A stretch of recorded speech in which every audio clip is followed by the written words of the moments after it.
brought to you by Silver Pumps. Top quality और consistent performance के लिए सिर्फ सिल्वर पंप नाम याद रखना। मेरे साथ हैं पोखरण के विधायक प्रतापपुरी जी महाराज। जैसलमेर में है आज दिशा की बैठक हुई है, इसमें हिस्सा लेने के लिए जैसलमेर आए हुए। इनसे बात करेंगे जो वर्तमान में देश में हालात है, वक्फ बोर्ड के कारण से विरोध हो रहा है, जो कानून बना है उसका विरोध हो रहा है, बंगाल में जो हालात बन रहे हैं, इसके अलावा नेशनल हेराल्ड में जो ईडी की कार्रवाई उसको लेके भी जो जगह जगह कांग्रेस की विरोध प्रदर्शन कर रहे हैं, इन सबको लेकर हम इनसे बात करेंगे। क्या कहना चाहेंगे, देश की किस तरह स्थितियां हैं, राजस्थान में किस तरह सरकार काम कर रही है, और सबसे बड़ी बात है कि पूरे जो जैसलमेर जिला है, बाड़मेर जिला है, या वहाँ पे पानी की कितनी बड़ी समस्या है, किस तरह की जो अपने एरिया की भी समस्या को दूर करने के लिए ये मुस्तैद है, ये तैयारी कर रहे हैं कि किस तरह जो है आने वाली जो गर्मियाँ और भी विकट आने वाली है उसको लेकर ये जो है हल करें, और सबसे बड़ा जो समस्या पानी की उसको दूर करें। स्वागत है प्रतापपुरी जी महाराज आपका। जैसलमेर में आप पधारे आज। सबसे बड़ा हम बात करेंगे भी जो वक्फ बोर्ड की जो कानून बना है उसको लेके जगह जगह जगह प्रदर्शन कर रहे हैं। अल्पसंख्यक समुदाय में उसको लेके काफी विरोध है, कई जगह उनको मतलब भ्रांतियां हैं कि साहब ये हमारे साथ अन्याय हो रहा है, सरकार ने ये गलत किया है। ये क्या कहना चाहें? अल्पसंख्यक में वो लोग हैं जो अल्पसंख्यक बोर्ड पर कब्जा करके बैठे थे, वो प्रदर्शन कर रहे हैं, जबकि अल्पसंख्यक जो मुस्लिम हैं जिनको आवश्यकता थी, अल्पसंख्यक की सहयोग की आवश्यकता थी या जो जरूरत थी, वो लोग तो समर्थन कर रहे हैं मोदी जी का। भारतीय जनता पार्टी इस निर्णय को ऐतिहासिक निर्णय मान करके वो भी प्रदर्शन करके बधाइयाँ दे रहे हैं। तो इसमें कोई ऐसी बात नहीं हुई है तो मुस्लिम समाज के विरुद्ध हुई है, बल्कि उल्टा अच्छा हुआ है। मुस्लिम समाज के लिए भी ठीक हुआ और देश के हित में भी ठीक हुआ। इसलिए ये निर्णय तो बहुत ही बढ़िया निर्णय हुआ और इसका पालना भी सबको करनी पड़ेगी।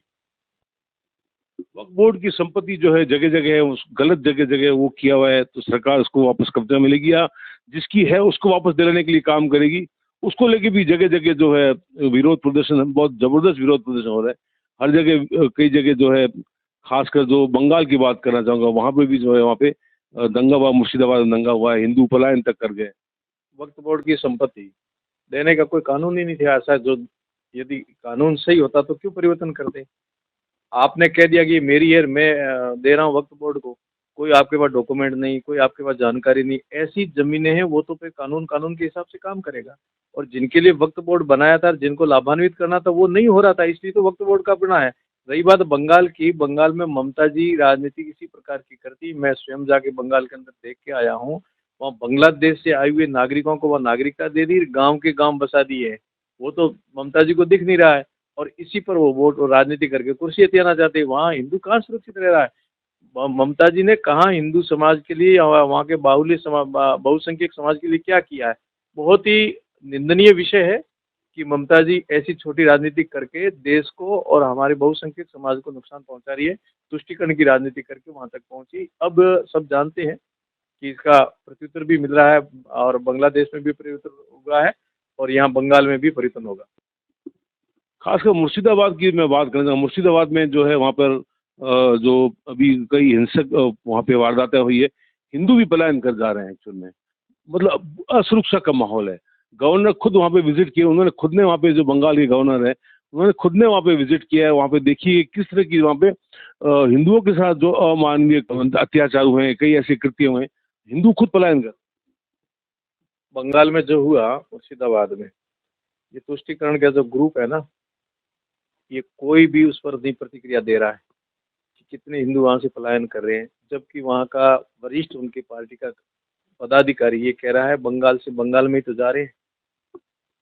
क्या अशोभनीय भाषा का उपयोग कर रहे हैं, बंगाल में से बंगाल में जा रहे हैं। इसका मतलब है कि वहाँ से पलायन करके कहीं भी भेज दो और कुछ भी करो उनके साथ में। उनकी नीति सही नहीं, बहुत निंदनीय विषय है, परंतु अब सब देख रहे हैं। इसका प्रत्युत्तर ममता जी को भी मिलेगा और जिन्होंने कृत्य किया उनको भी मिलेगा। तो अब राष्ट्रपति शासन लगना चाहिए। आप तो देखिए, आप तुरंत ही निर्णय हो गया, वहाँ सेना अर्धसैनिक बल तुरंत चले गए, उन्होंने अपने हस्तक्षेप करके उस क्षेत्र को संभाल लिया। नहीं तो ये तो बहुत कुछ करते हैं उल्टा पुल्टा। इसलिए ठीक है, केंद्र सरकार पूरी नजर रखी हुई, जैसी परिस्थिति होगी ऐसा वो कदम उठा लेंगे। सबसे बड़ी बात भी नेशनल हेराल्ड को लेकर जो ईडी की कार्रवाई हुई है उसको लेके भी कांग्रेस की जगह जगह विलाप कर रहे हैं, कई जगह आंदोलन हो रहे हैं। क्या कहना चाहेंगे, जो कार्रवाई हुई सरकार की, ये किस तरह जो है हो रही है, और सही है गलत है आपके नजरिए में? चोर की दाढ़ी में तिनका, एक कहावत है। जब आपने कुछ किया ही नहीं तो काहे का प्रदर्शन, क्यों डर रहे हो? यदि निष्पक्ष है तो निष्पक्ष रहेंगे, और किया है तो डर रहे हूँ। इसी प्रदर्शन करने से कोई फायदा नहीं होगा, जो हुआ है उसका आपको मिलेगा ही मिलेगा, फल मिलेगा। ईडी कर रही है, सही कर रही है और सही ही करेगी। तो गलत है तो उसको गलत कहेगी, सही है तो सही कहेगी। अब बिना काम के राजनीतिक प्रदर्शन कर रहे हो, कहीं न कहीं तो बात हुई होगी ना, तभी तो ये सामने विषय आया, तभी तो ईडी तो कर रही है। तो ऐसा नहीं है कि ईडी अपने मन से कर रही है या मनगढ़ंत काम कर रही है। कुछ न कुछ है दाल में काला, चोर की दाढ़ी में तिनका। इसलिए ये हुआ है। अब डरते हुए ये इस प्रकार के प्रयास कर रहे हैं, उससे कोई फायदा नहीं होगा। भ्रष्टाचार भी किया, इस प्रकार के आरोप लगाए ईडी में, जो इसीलिए वहाँ पे घुसी थी क्योंकि नेशनल हेराल्ड में करोड़ों रुपए के हुए घोटाले हुए हैं, गबन हुआ है, और कहा जा रहा है कि जो अखबार में खबरें नहीं छपी उसके भी उन्होंने पैसे उठाए। इस प्रकार की करप्शन की जो आरोप लगे हैं इस मामले को लेकर, तभी ईडी जांच करी है, ये कहना है। बिल्कुल ठीक है। कांग्रेस के कार्यकाल में कितने घोटाले हुए आप देख लो ना, बड़े से बड़े घोटालों का इतिहास खोलोगे तो ज़्यादा से ज़्यादा कांग्रेस के कार्यकाल में ही हुए हैं। और अब मोदी जी का कार्यकाल है, कोई भी एक घोटाला बता दो हुआ हो तो। इन्होंने घोटाले करने के लिए सरकार बनाई थी, घोटाले करने के लिए कुर्सी पर बैठे थे, घर भरने के लिए काम किया रहा। अब जब मोदी जी की सरकार है तो वो खाया हुआ बुला रहे हैं, वापस निकलवा रहे, तो इनको तकलीफ हो रही है और कह रहे हैं हमारे विरुद्ध बिना काम हो रहा। तो शांति रखो ना, आप नहीं किया तो क्यों चिंता करते हो। राजस्थान में सरकार किस तरह काम कर रही है, किस तरह, क्या कहना चाहेंगे? कांग्रेस भी आरोप लगा रहे हैं कि सरकार बिल्कुल विफल रही है। जो सरकार का 1.5 साल निकला है वो लोगों की जो काम हो नहीं रहे हैं, मतलब होना चाहिए जो। कांग्रेस ने जो खड्डे खोदे थे ना, वो 1.5 साल में भरने का काम किया। काम अब दिखेंगे, अब दिखेगा काम। स्कूलें खोल दी, कॉलेजें खोल दी, हॉस्पिटल खोल दिए, सब कुछ कर दिए, क्योंकि आनन फानन में घोषणाएं कर दी, जिले बना दिए, कोई स्ट्रक्चर नहीं, कोई योजना नहीं। और अब वो पूर्ति हम करें। पानी की समस्या हो चाहे लाइट की समस्या हो, खड़ी तो पिछली सरकार की हुई है ना, हम तो उसको ठीक करने में लगे हैं 1.5 साल में। मैं धन्यवाद भी दूंगा राजस्थान सरकार को, माननीय मुख्यमंत्री जी को, जिन्होंने ऐतिहासिक प्रथम बजट दिया और विशेष करके पश्चिमी राजस्थान को विशेष पैकेज दिए। अब कितने जीएसएस दे दिए। मोदी जी ने कितनी अच्छी योजना बनाई थी जल जीवन मिशन के तहत, 2024 उसको फेल कर दी, वापस उसके लिए पैसा आया। घर घर कनेक्शन लाइट के लिए, और फिर वापस ले आए हैं। अब हमारे कितने काम है आए हैं, थोड़ा संयम और धैर्य रखेंगे तो काम भी दिखेंगे। अब आया पैसा तो 1 साल में तो ऐसा है कि नहीं पानी पी लेंगे तुरंत ही लोटा भर के। सरकारी योजना आई है तो धरातल पर उतने में कुछ तो टाइम लगेगा। 1 साल हुआ है उसको पूरा, आप देख लो 80 से 90% काम हो चुका है जो घोषणाएं हुई है। और अगला साल आएगा उसमें काम भी दिखेंगे और उद्घाटन भी होंगे, शिलान्यास भी होंगे। सबसे बड़ी बात पानी को लेकर कहना, पानी की बहुत क्राइसिस है, स्पेशल बाड़मेर, जैसलमेर। जैसलमेर की क्या है, इतना जोग्राफिकली लंबा चौड़ा इलाका है, और आज भी जो है लोगों के कंठ प्यासे हैं। इतने करोड़ों रुपए खर्च होते हैं, अरबों रुपए खर्च होते हैं, स्कीमें बनती है, नहर भी आ गई है, लेकिन आज भी जो है दूर दराज के इलाकों में पानी की समस्या है। आपको पोखरण से आते हैं, पोखरण में क्या हालात है पानी के लिए कि बड़ी विकट स्थिति है, लोगों की कड़ी शिकायतें आती है। बिल्कुल ठीक बात है। शिकायत एक दिन की, 1 साल की, मेरे कार्यकाल के समय खड़ी नहीं हुई है समस्या। ये समस्या पुरानी है। उस पुरानी समस्या को समाधान करने में मैं यही कह रहा हूँ, टाइम लगेगा और हम करके छोड़ेंगे। जो समस्या है उसको करके छोड़ेंगे, परंतु टाइम लगेगा। 1 साल की या 1.5 साल की पानी या लाइट की समस्याएं नहीं है। हमारे पूर्वज एक मटके में भी पानी पीते थे, फिर पखाल में भी लाते थे, फिर ट्यूबवेल से भी लाए, फिर नहर से भी लाए। हमारी जनरेशन बढ़ा है, हमारी आवश्यकताएं बढ़ी है।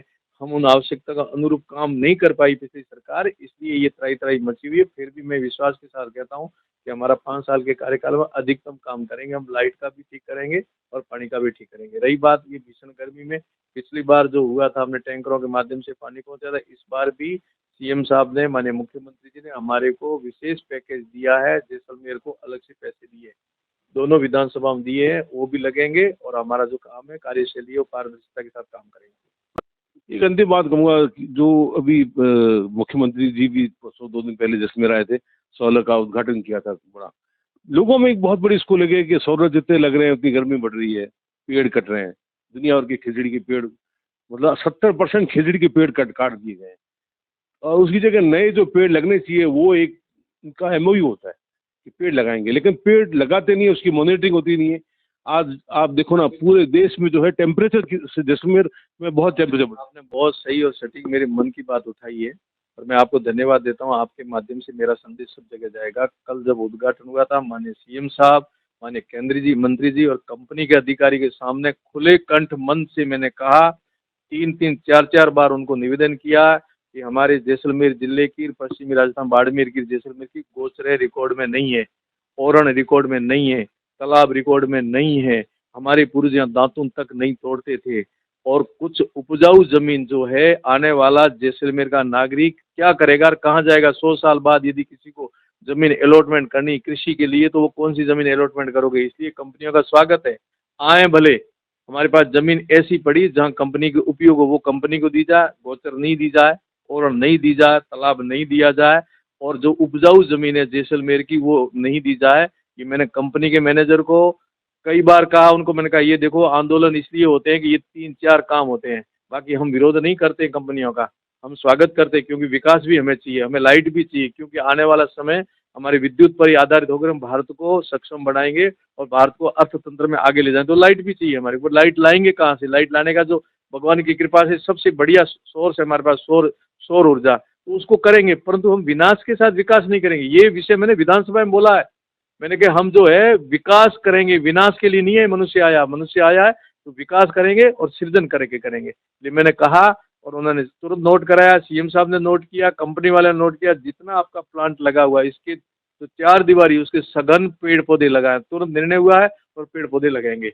और साथ ही साथ ये भी कहा है कि जब तक ये काम नहीं हो तब तक हम हमारी आवाज़ को दबने नहीं देंगे।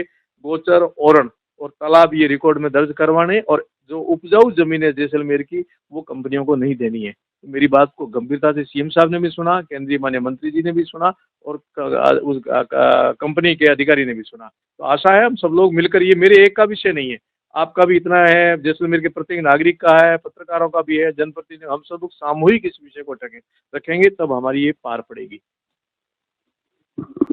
ये थे पोखरण के विधायक प्रतापुरी जी महाराज, जिन्होंने बेबाक अपनी बात में कहा कि जो कंपनियां आ रही है उनका स्वागत करते हैं, लेकिन हमारी जो ओरण गोचर की भूमि है, जो ओरण गोचर में दर्ज होनी चाहिए, पेड़ नहीं कटने चाहिए। मुख्यमंत्री जी 2 दिन पहले जैसलमेर आए थे, इनके सामने भी इन्होंने बेबाकी से ये बात उन्होंने रखा है, तालाब बचने चाहिए, विकास होना चाहिए लेकिन विनाश नहीं होना चाहिए, पर्यावरण बचना चाहिए। ये बेबाकी से इन्होंने बात 2 दिन पहले जो है मुख्यमंत्री के आगे रखी है। इन्होंने ये भी कहा कि कांग्रेस शासन में जो उन्होंने खड्डे किए हैं 5 साल में, उसको भरने में समय लग रहा है। आज जो समस्याएं जो है पानी की है, चाहे बिजली की है, वो बड़ी जबरदस्त विकराल समस्या हो गई है, उसको दुरुस्त करने में ये लोग लगे हुए हैं। हर तरीके से सिस्टम को सुधारने में इनका काम हो रहा है। इसके अलावा इन्होंने ये भी कहा कि जो बंगाल की हालात है सचमुच भयावह है, वहाँ पे केंद्रीय बल वहाँ पे तैनात किए गए हैं। इसके अलावा जो वहाँ पे स्थितियाँ बिगड़ रही है, ममता बनर्जी का शासन है वो पूरी तरह विफल रहा है, लोगों में बड़ा भय माहौल है। सरकार उस पर नजर रखे हुए और जो भी काम होंगे वो सरकार, जो भी कदम उठाए होंगे सरकार भी कदम उठाएगी, ये इनका कहना है। जहाँ तक उन्होंने नेशनल हेराल्ड के बारे में बताया, यदि वो गलत है तो कार्रवाई होगी, और जो बात हुई कि जो उन्होंने काम किए, गलत काम किए, उसके लिए जो भी ईडी काम कर रही है, इसमें उनको कांग्रेसियों को कोई प्रकार का विलाप या आंदोलन नहीं करना चाहिए। विमल भाटिया, जैसलमेर, राजस्थान तक के लिए।